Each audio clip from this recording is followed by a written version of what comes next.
सही सुन रहे हैं और सही देख रहे हैं कि मैथ का ट्रिक जो कि सातों जन्म तक आपको याद रहेगा। ये जो है आपका लेसन 3 है, दो चर वाले रैखिक समीकरण युग्म। अब देखिए इसमें मैं आप लोगों को 3 ही ऐसी पॉइंट बताएंगे जिसमें हम लगभग आपका 70-80 ऑब्जेक्टिव क्वेश्चन को धराधर क्लियर करेंगे, मात्र हम 3 कंसेप्ट के साथ। देखिए सब इंपोर्टेंट ही है, आपको दिखाई दे रहा 2012, 2013, 22 ये सब पूछा ही हुआ है। बस 3 गो ही ट्रिक पर ये पूरे के पूरे ये क्वेश्चन आ रहा हुआ है, जैसा कि और भी आपको दिखाई दे रहा है। तो ये सब 3 ही कंसेप्ट पर ये सारे क्वेश्चनों को सॉल्व किया जा सकता है। तो कंसेप्ट हम ऑब्जेक्टिव क्वेश्चन को सॉल्व करेंगे। यहाँ पे बोले दो चर वाले, दो चर के मतलब हो गया कि एक चर x हो गया, दूसरा चर y हो गया। रैखिक समीकरण, रैखिक के मतलब सबके पावर 1 हो गया। ओके का मतलब x के पावर भी 1 और y के पावर भी क्या होना चाहिए, 1 होना चाहिए। समीकरण युग्म में क्या क्या संबंध होते हैं, बस इसी के बारे में जान गए तो ये पूरी की पूरी आपकी क्या हो गई चैप्टर का 80-90 क्वेश्चन ऑब्जेक्टिव मुचुमानिए याद हो जाएगा। तो चलिए अब हम लोग देखते हैं पहला। ओके तो पहला देखने से पहले मैं एक यहाँ पर समीकरण लेता हूँ एक्स वाई के फॉर्मेट में, जैसा कि मैंने लिया आपका, जैसे कि देखिए मैंने सबसे फर्स्ट नंबर लेते हैं आपका, जैसा कि चलिए सबसे पहले मैं एक समीकरण लेता हूं। वो क्या है समीकरण, देखिए गौर कीजिए। सबसे पहले मैं 2x और प्लस आपका 4y इक्वल टू 10। ओके ये समीकरण क्या हो गए 1 हो गए। एक और लेते हैं और आपको समझाते हैं, जैसे कि एक हो गया आपका 3x और प्लस हो गए आपका 6y इक्वल टू ये समझिए कि 7 ले लिए। ये समीकरण क्या होंगे 2 होंगे। अब देखिए इसी से मैं कंसेप्ट निकाल रहा हूं, इसमें मैं ज्यादा a1 ab a2 a ये सब का नाम लेने वाला हूं। तो देखिए ये वाले को जैसे x का जो गुणक है ना उनको हम लोग a1 कहते हैं, याद रखिएगा। ओके मैं फॉर्मूला में यूज करूंगा।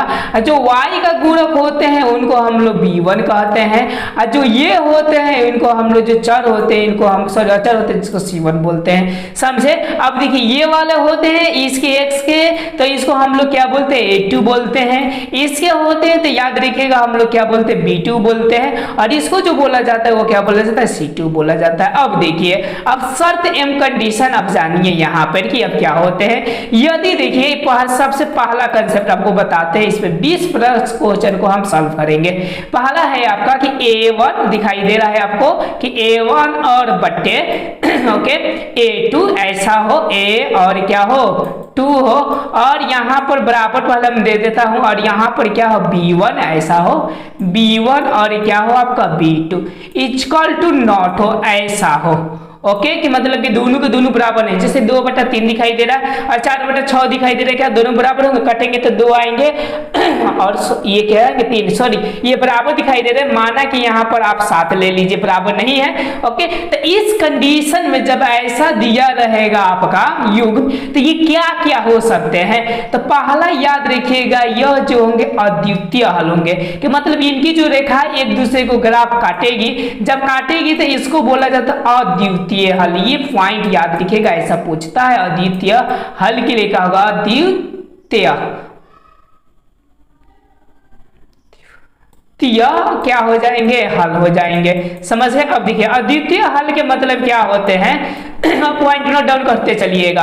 अद्वितीय हल का मतलब मैं यहाँ से आपका रेड ले लेता हूँ और बढ़िया से क्लियर करता हूँ। ओके अद्वितीय हल दूसरा का पॉइंट जो हो जाते हैं आपके कि इसके एक ही हल होंगे, क्योंकि एक जगह कट रहे तो एक हल होंगे। इस पॉइंट को भी याद रखिएगा, एक ही क्या होते हैं हल होंगे, समझ रहे हैं ना। अब चलिए 3 नंबर आप पॉइंट देखिए, 3 नंबर हम लोग क्या बोल सकते हैं। ओके आप लोग समझ गए कि एक ही हल होंगे, ये क्या होंगे अद्वितीय हल होंगे, और इनको जो बोली जाती है ओके इसको संगत भी बोला जाता है। क्या बोला जाता है याद रखिएगा, संगत युग्म भी बोला जाता है। और 4 नंबर याद रखिएगा, इस ऐसे फॉर्मेट को हम लोग जो बोलते हैं यहाँ पर लिखते हैं अविरोधी भी बोलते हैं।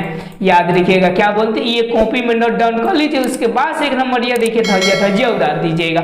4 को पॉइंट समझे, अद्वितीय और एक ही हल और कौन सा आपका विरोधी और संगत युग्म। समझ में आ गया होगा आपको, एक कंसेप्ट था। चलिए अब हम लोग दूसरे के कंसेप्ट को देखते हैं। दूसरे का कंसेप्ट क्या है, जैसे कि मैं यहाँ पर समीकरण आपका एक और लेता हूँ जिसको मैं समझाने का आपका पूरा कोशिश करूंगा। ओके चलिए मैं रेडी कलर का ले लेता हूँ, ठीक है ना। देखिए दूसरा का मैं समीकरण ऐसा लेता हूँ ना कि यूं समझिए कि यहाँ पर आपका 2x और प्लस आपका 4y और बराबर यहाँ पर समझिए कि 10 है। ओके और यहाँ पर मैं लेता हूँ 4x और प्लस आपके 8y और बराबर यहाँ पर माने क्या है 20 है। ये समीकरण 1 और ये समीकरण क्या होंगे 2 होंगे। अब यहाँ पर गौर कीजिए, जैसे a1 a2 बताए ना आपको, तो देखिए यहाँ पर मैं फॉर्मूला लिखता हूँ a1 और क्या लिखता हूँ a2 और बराबर यहाँ पर लिखता हूँ कि b1 और क्या है b2 और फिर मैं बराबर लिखता हूँ यहाँ पर c1 और क्या जी c2। देखिए ये इसी फॉर्मेट में गौर कीजिएगा, यहाँ से ये दोनों बाटा में आ जाएंगे तो देखिए यहाँ से कटाइएगा तो 2 मरतबे जाएगा, ये भी कटाइएगा तो कितने मरतबे जाएगा 2 मरतबे, ये भी कटाइएगा तो कितने मरतबे 2 मरतबे, सब एक दूसरे के बराबर है।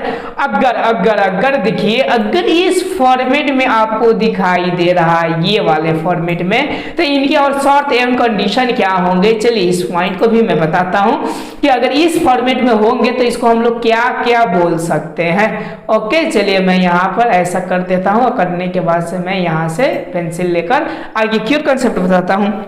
अगर ऐसे होंगे तो याद रखिएगा इनकी जो रेखाएं होंगे वो एक दूसरे के ऊपर ग्राफ बनते हैं, जैसे ये हो गया और यूँ समझिए कि एक और जो ग्राफ बनेंगे एक दूसरे के ऊपर बनते हैं। तो इसीलिए एक दूसरे के ऊपर बनने का एक नंबर जो कंसेप्ट होता है इसको समपाती बोलते हैं। क्या बोला जाता है, इसको समपाती हल बोली जाती है। ये पॉइंट पहला याद रखिएगा।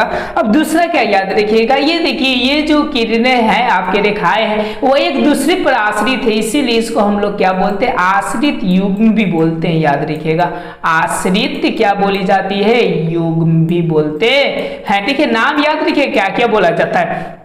अब चलिए 3 नंबर कंडीशन देखते हैं कि 3 नंबर में इसको हम लोग क्या बोल सकते हैं। इसको जो बोली जाती है याद रखिएगा आश्रित हो गया, ये हो गया और इनके कितने हल होंगे।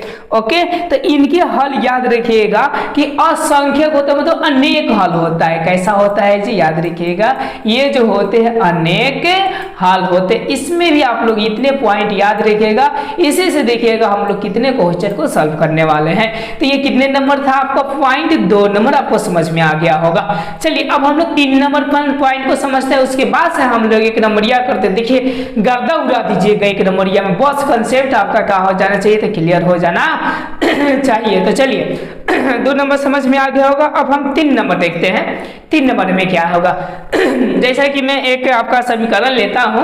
ओके गौर कीजिएगा, जैसे कि मैं समीकरण ऐसा लेता हूं आपका कि आपका 2x ही रहेगा यहाँ पर और प्लस में क्या होगा 4y ही रहेगा और बराबर यहाँ पर 6 ले लेते हैं और यहाँ पर 4x और प्लस क्या होगा 8y और बराबर यहाँ पर मैं ले लेता हूँ 16 ले लेता हूँ। और यहाँ पर गौर कीजिए ये और ये देखिए दोनों बराबर है लेकिन ये बराबर नहीं है। अगर इस कंडीशन में हो आपका a1 और क्या हो a2 हो और बराबर यहाँ पर क्या हो आपका b1 और क्या हो b2 हो, लेकिन equal to not okay c1 और क्या हो c2। अगर इस कंसेप्ट में आपका दिखाई देता है अगर c2 है यहाँ से हो ओके, तो इसमें आपको क्या क्या बोला जा सकता है। तो पहला बोला जाएगा कि इसका कोई हल नहीं होगा। ओके इसका आपका क्या होता है कोई हल नहीं होगा। पहला याद रखिएगा कि कोई हल नहीं, ये पूछता है कि कोई हल नहीं के लिए क्या होगा, कोई हल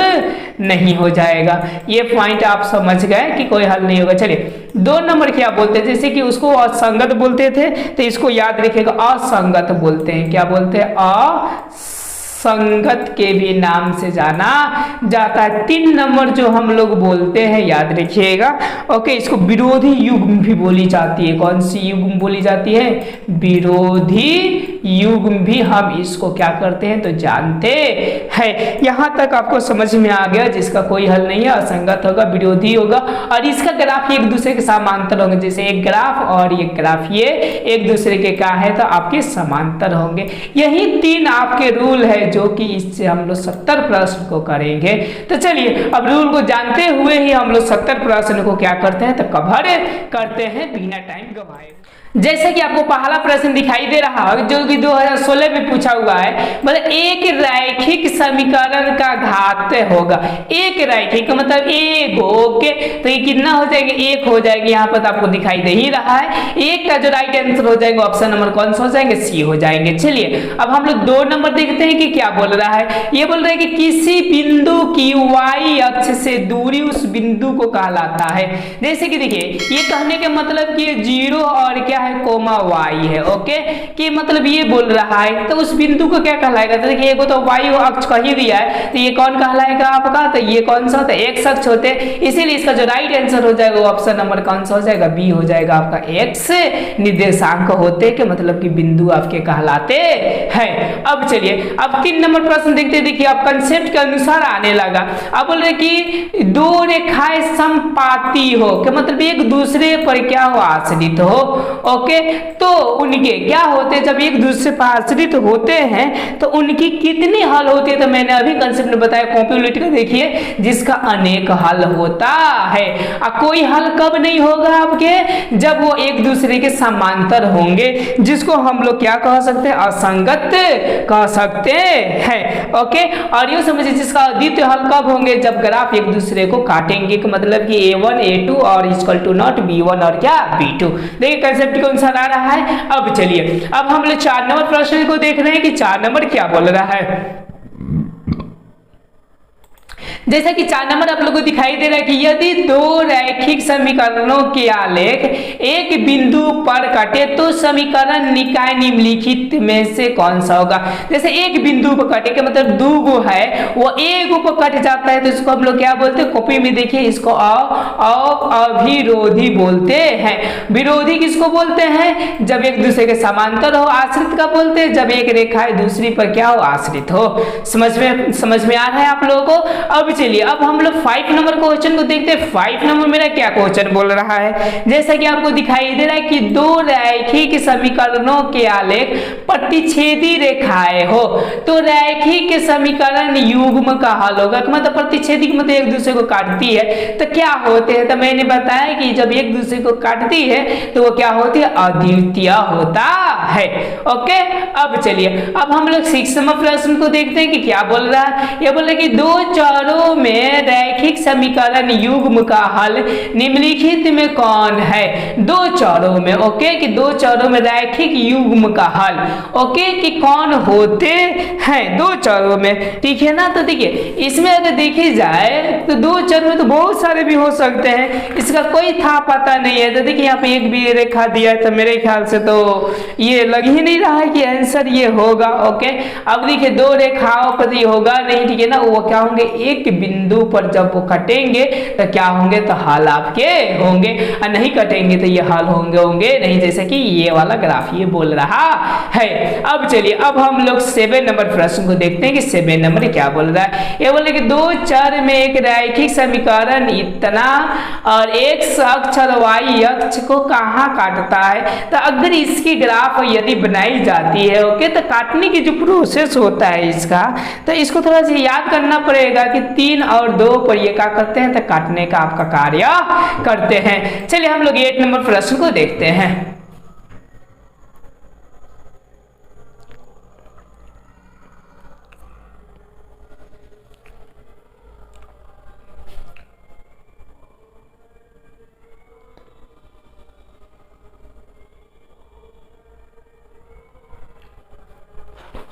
देखिए अगर देखी जाए तो सब अब कंसेप्ट पढ़ा रहा है इसकी समीकरण युग्म में a1x plus b1y c1, okay, 0। तो बोल रहे कि a2x plus b2y plus c2 बराबर 0 का हल क्या होगा यदि, देखिए इक्वल टू ये नॉट कह दिया है तो मैं पहले ही बताइए इक्वल टू नॉट में आपके क्या होते हैं, अद्वितीय हल होते हैं। अगर यहाँ पर बराबर दे दे, ठीक है ना, तो याद रखिएगा अनगिनत हल होते हैं।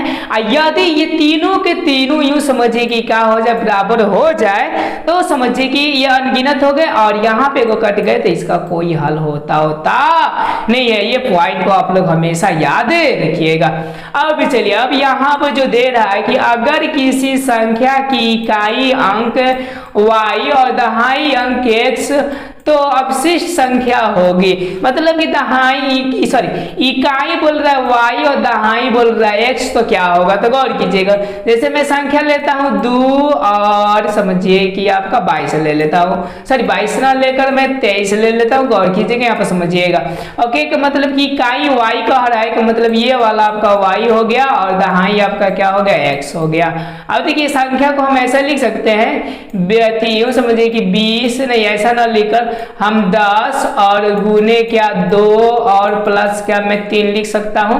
तो देखिए 10 का तो 10 हो जाएंगे। ओके, ये 2 क्या सूचित कर रहा है, तो देखिए 2 कर रहा है x का, तो ये 10x हो जाएंगे और प्लस 3 के मतलब क्या हो जाएंगे, y हो जाएंगे। यानी 9 का जो राइट आंसर हो जाएंगे वो ऑप्शन नंबर क्या हो जाएंगे, तो आपके बी हो जाएंगे। चलिए अब हम लोग 10 नंबर प्रश्न को देखते हैं कि 10 नंबर मेरा प्रश्न क्या बोल रहा है। जैसे कि आपको दिखाई दे रहा है कि 2x प्लस 3y बराबर 10 हो और x बराबर 2 तो y का मान होगा। कि मतलब अब हम क्या करेंगे, x की जगह पर हम 2 रखेंगे। तो गौर कीजिएगा यहाँ पर जो होगा 3 और गुने का हो जाएगा 2 और प्लस यहाँ पे क्या हो जाएंगे 2y और बराबर क्या हो जाएंगे 10 हो जाएंगे। गौर कीजिएगा ये 3 दूना के 6 हो जाएगा, 6 इसमें से घटेगा तो कितना हो जाएगा 4 हो जाएगा और यहाँ से कट जाएगा तो 2 दूना के क्या हो जाएगा 4 हो जाएगा। इसका जो राइट आंसर आएगा वो 2 आएगा, यानी 10 का ऑप्शन नंबर क्या हो जाएगा, ए आपका राइट आंसर हो जाएगा। अब चलिए अब हम लोग 11 नंबर प्रश्न को देखते हैं कि क्या बोल रहा है कि समीकरण इतना और इतना, अगर देखिए आ गया ये कंसेप्ट कि तीनों के तीनों बराबर होते हैं। ओके, जब ये तीनों के तीनों आपके क्या हो जाए, बराबर हो जाए, तो मैंने आपको कितना पर बताया है कि इसका संख्या अनेक होता है। ओके, अगर यहाँ पर हो जाए तो उसकी संख्या यूं समझिए कि क्या हो जाएंगे आपके, तो ओनली 4 याद रखिएगा, ठीक है ना। ओनली 4 आपके क्या हो जाएंगे, अद्वितीय हल हो जाएंगे। अगर ये दोनों बराबर है और ये आपका इक्वल टू नॉट है तो समझिए कि इसका जो हल हो जाएंगे वो एक भी होंगे नहीं। ये पॉइंट को मैं बार बार इसलिए रिपीट कर रहा हूँ क्योंकि ये बार बार क्वेश्चन पूछा है, तो मतलब 2022 में भी किया हुआ है। अब चलिए हम लोग 12 नंबर प्रश्न को देखते हैं कि 12 नंबर x और प्लस 2y माइनस 5 बराबर 0 तथा ax और plus a minus b y और बराबर 10 का अनंत हल है। अनंत हल के मतलब ये a1 a2 बराबर है b1 b2, ये सारे के सारे बराबरी होंगे। तो हम देखिए ये जो फॉर्मेट में आंसर दिया है थोड़ा यहाँ पर भी गौर करेंगे, a plus b a plus b a plus b और a माइनस बी, इसके फॉर्मेट में दिया है। तो हम लोग इसका इसका और इसका और इसका और इसका ले लेंगे तो मेरे ख्याल सूचित बुझाएगा। तो 2 और इसमें का ये 2 ले लिए, b1 से चालू किए तो इसमें से हम क्या लेंगे, तो a माइनस का ले लेंगे b ले लेंगे बराबर। गौर कीजिएगा यहाँ पर क्या हो जाएंगे, तो आपके -5 हो जाएंगे। ओके, समझ रहे हैं, क्योंकि यहाँ पर -5 ले लिए और यहाँ पे जो हो जाएंगे एक्चुअली में देखिए ना क्या है ना, चलिए -5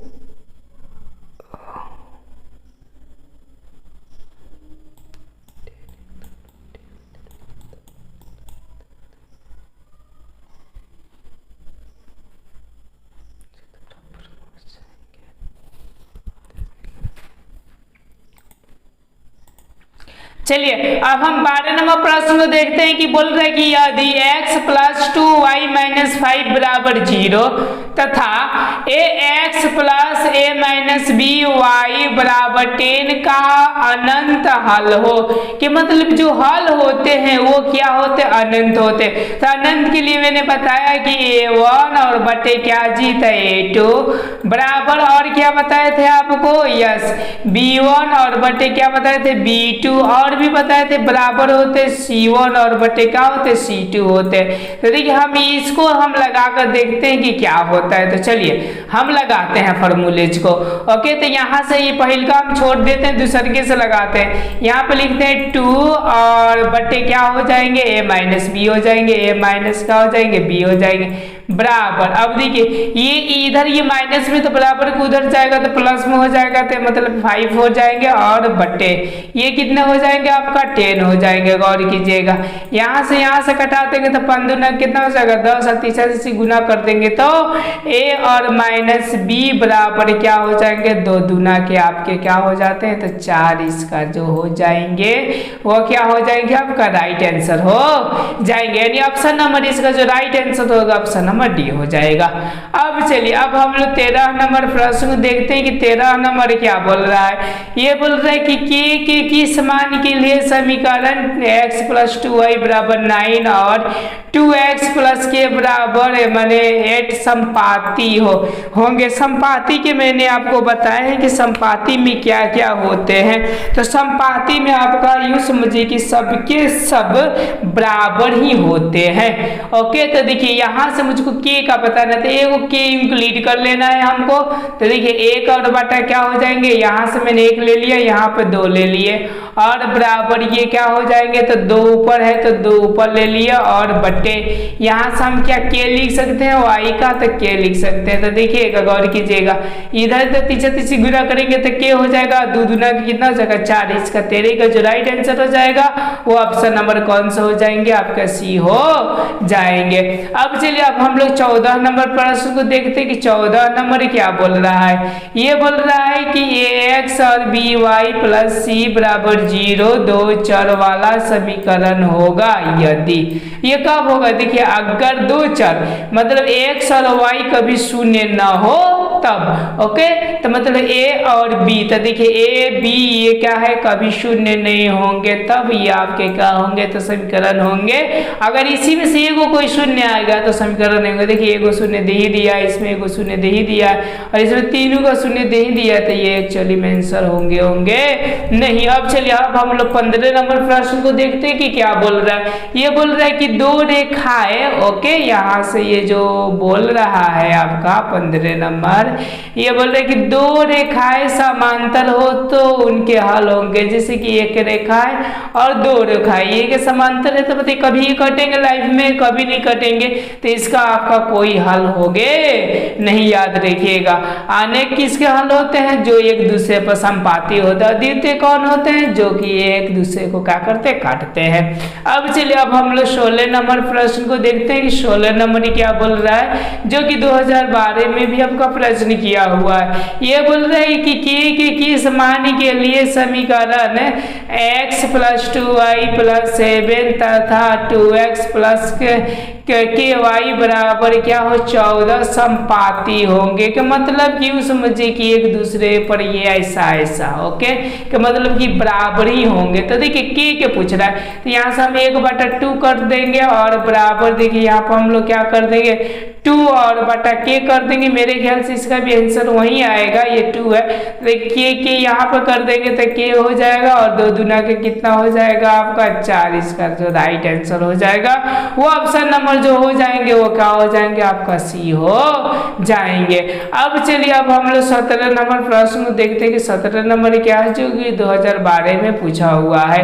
देखिए बोल रहा है कि युगपत समीकरण 2x प्लस 3y बराबर 5 और 4x और क्या 3y बराबर 9 है तो निकाय क्या होंगे। अब यहाँ पे गौर करना पड़ेगा। देखिए इसको कटाइए तो 2 दूना के 4 2 मतलब पे कट जा रहा है, इसको कटाइए तो 3 दूना के 6 ये भी 2 मतलब पे कट जा रहा है, लेकिन ये वाला आपका बराबर नहीं हो रहा है। कि मतलब कि यूँ समझिए कि a1 और क्या ba2 बराबर हो जाते हैं b1 और क्या हो जाते हैं b2 हो जाते हैं इक्वल टू नॉट जो होते हैं c1 और क्या होता है C2, तो कुछ याद कीजिए, कॉपी को ओपन कीजिए और देखिए। ओके, तो इसका एक मैंने बताया था 3 नंबर कंडीशन जो कि एक दूसरे के समांतर होते हैं, जिसका कोई हल नहीं होता है। तो जो 17 का जो राइट आंसर हो जाएगा वो ऑप्शन नंबर क्या हो जाएगा, ए हो जाते हैं। अब चलिए हम लोग 18 नंबर प्रश्न को देखते हैं कि क्या बोल रहे हैं। ये बोल रहे कि रैखिक समीकरण युग्म के आलेख संपाती हो तो उनके कितने हल होंगे। संपाती, संपाती का मतलब एक दूसरे पर आधारित हो, तो मैंने बताया था कि उनका जो हल होते हैं वो कितना होते हैं, तो अनेक होते हैं। एक आदित्य ये होते हैं, ओके, 2 तो इसका कंसेप्ट आता ही है अभी।